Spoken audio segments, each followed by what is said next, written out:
பரிசுத்த ஆவி உங்களிடத்தில் வரும்பொழுது நீங்கள் பலனடைந்து பூமியின் கடைசி பரியந்தம் எனக்கு சாட்சிகளாய் இருப்பீர்கள் என்று ஆண்டவர் சொல்கிறார். பரிசுத்த ஆவி என்றால் என்ன?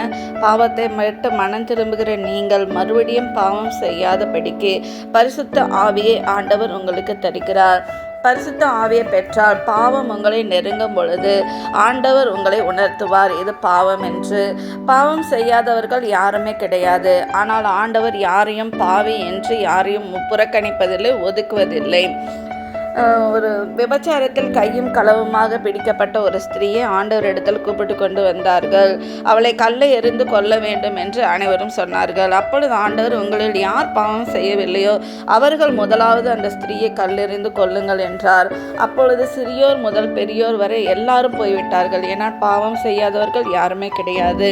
ஒருவேளை சகோதர சகோதரிகளை, இன்றைக்கு என்னால் இந்த பாவத்தை விட்டு வெளியே வர முடியல, என்னால் இந்த பாவத்தை விட முடியல என்ற சூழ்நிலையில் நீங்கள் இருப்பீர்களானால் ஆண்டவரத்தில் உங்களை ஒப்பு கொடுங்க.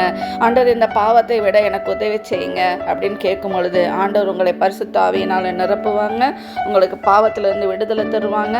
ஆண்டவர் உங்களை ஆசீர்வதிப்பாங்க. நீங்கள் ஆசீர்வதிக்கப்படுவீர்கள். விசுவாசியுங்கள், மனம் திரும்புங்கள். நன்றி. ஆமென்.